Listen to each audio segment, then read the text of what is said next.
A nossa atualidade à luz da fé e da teologia de Jesus. Programa 46, parte 1. Saúdo-vos como habitualmente com a minha paz, a mesma paz que Jesus nos dá e que Jesus é, e que havemos de ser uns para os outros, como seres humanos, como povos das nações, na variadíssima quantidade de povos, de maneiras de ser, de sermos povos das nações, de línguas, cores, culturas, tradições, mas um povo de povos. E ao saudar-vos com a minha paz, também vos saúdo com a boa notícia, que é Jesus, e que é o seu projeto político de sociedade, continua ainda tão desconhecido dos povos do mundo. Também à luz da sua fé, à luz da sua teologia, e é à luz da sua fé e da teologia, portanto, do Deus de Jesus, que olhamos para este nosso hoje, nacional e mundial. E com uma pergunta a abrir esta primeira parte. Os governos das nações ainda governam? Ou limitam-se a executar os interesses dos grandes financeiros que nunca vão a votos? Esta é a pergunta que nos abre as portas para a nossa reflexão, para olharmos os acontecimentos todos que os média a todas as horas nos metem pelos olhos e ouvidos dentro, mas que nos baralham com eles, nos intoxicam com eles, quando deveriam iluminar-nos as mentes para termos posturas críticas perante a realidade, perante tudo o que nos é mostrado, dito. E, pelo contrário, tentam anestesiar-nos com a superabundância de informação e informação manipulada. Os governos das nações ainda governam? Ou limitam-se a executar os interesses dos grandes financeiros que nunca vão a votos? E por isso está tudo mal, porque nós votamos em gente que depois constitui governo, mas depois eles executam não a política, mas executam, obedecem, recebem as ordens dos grandes financeiros, os quais não vão a votos. Portanto, nós não votamos dos grandes financeiros, a maior parte até nem se conhece, os maiores de todos a gente nem os conhece, só conhece administradores, não conhece os poderes financeiros. E depois os governos andam a executar não a nossa vontade, as nossas próprias necessidades, os nossos anseios, mais que legítimos, as nossas aspirações, mas a executar os interesses dos grandes financeiros, que esses nunca vão a votos. Enquanto a política, é preciso que tenhamos consciência que enquanto a política continuar a ser confundida com poder político, os povos das nações são governados, mas não governam. Votam, mas não decidem nada. E, portanto, é tudo uma ilusão. Porque continuamos a confundir política com poder político. Isto é terrível, mas vem praticamente desde o princípio da humanidade. Vem praticamente desde o princípio. Quando se começa a falar de política, e pelos vistos é na Grécia que se começa a falar primeiro em política, polis, já está aí o erro, porque entende-se dessa altura já política como o poder de decidir de uns quantos, de uma elite, da elite mais conhecedora, filosófica, tida como mais sábia, portanto também mais privilegiada. Já estava aí um mal.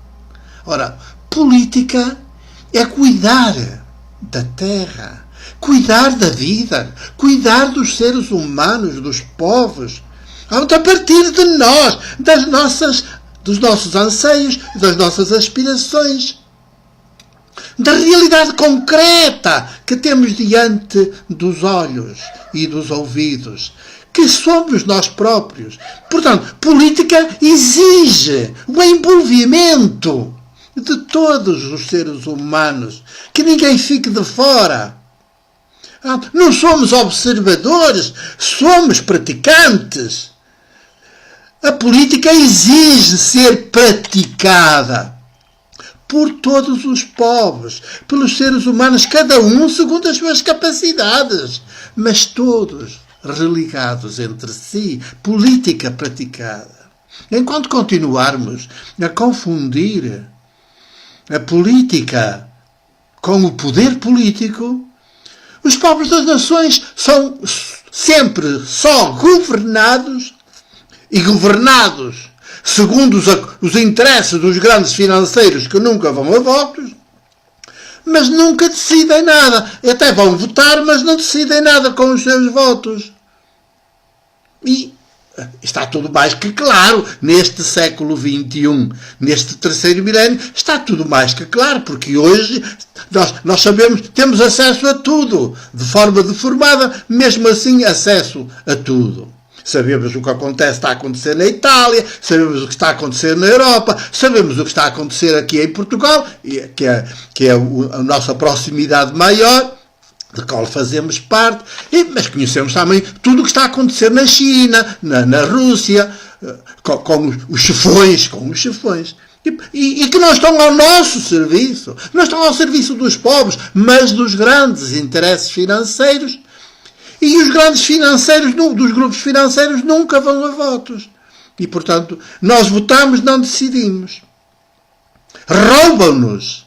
Dão-nos a ilusão de que decidimos. Mas não decidimos, porque eles depois, uma vez tomada a posse, são poder político, não são política praticada. A política praticada exigia que estivéssemos sempre em dia, sempre a tomar decisões.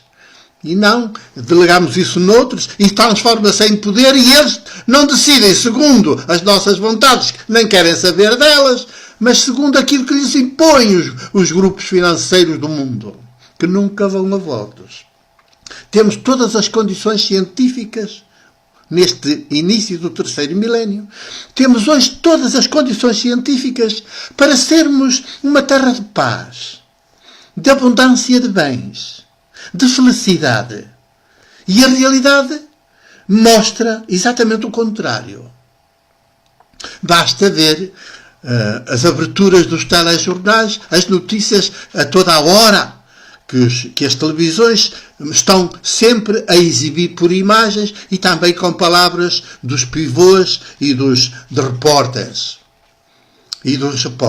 Que não nos dizem a realidade, sempre nos mostram as encenações que escondem a realidade. Nós só vemos as encenações, só ouvimos os discursos dos poderosos, dos governos, que estão ao serviço dos grandes financeiros. Ouvimos isso, vemos isso, mas não vemos a realidade, nem ouvimos a realidade. Portanto, quanto mais informados, mais intoxicados, mais desviados da realidade, mais cheios de encenações. Sabemos tudo sobre das encenações. Desconhecemos por completo o que está por trás delas, que é a realidade. Política quero, diz o Deus, o de Jesus. Política quero, não sacrifício, não imolação, não sofrimento, não cruz, não. Política quero, não quero poder, política quero. O poder é o autor da cruz, é o criador da cruz. é o causador do sofrimento, é o gerador do sofrimento dos povos. E então, apetrechado com o conhecimento científico, com a tecnologia, então é que faz sofrimento em superabundância. E multiplica a cruz e os crucificados até à exaustão, até ao absurdo, que é o espetáculo que nós temos todos os dias. Já quase que estamos tão insensíveis que parece que conseguimos conviver com esta desgraça global, com as Sírias sempre à nossa porta. Não é só a Síria, território, é a Síria mundial. A Síria é mundial. É Rússia, é Estados Unidos, é América Latina, é África, toda a África, é Europa, é refugiados, está tudo em todo lado. O sofrimento, a cruz, isso é o poder político que faz. Política, quero. Só que, para haver política que nos salva, que humaniza o mundo, tem de haver seres humanos que não delegam as suas capacidades nos outros, as põem em funcionamento, as fazem funcionar. O poder político ou religioso, todo o poder, ele é um só, em múltiplas formas, mas é sempre poder, o poder. O poder é sempre, como diz Jesus e o Deus de Jesus, o tal que diz política quero, que não quer poder. O poder sempre rouba. Tenho-vos dito, quase até à exaustão, sempre rouba, sempre mata, sempre destrói, mas querem mais de verdade do que essa que os médias estão a mostrar-nos a todo instante, a dizer-nos a todo instante, mesmo sob as encenações, mesmo assim não podem esconder. Depois pintam as coisas como sendo fatalidade e não é. São opções. São opções dos grupos financeiros do mundo, que depois têm os governos a executar os seus projetos. Sempre rouba, sempre mata, sempre destrói. E com a ciência ao seu serviço, o poder faz a Terra este inverno de horrores. Não digam como o secretário-geral da ONU, o nosso português, antigo primeiro-ministro. Não digam como ele, que é cristão católico e, portanto, usa essa linguagem cristã católica. Não digam que é um inferno, que a Terra é um inferno de horrores. Inferno é um mito. Estão a ver como até as palavras nos traem. Inferno é um mito. Portanto, os mitos não assustam. O que assusta é a realidade.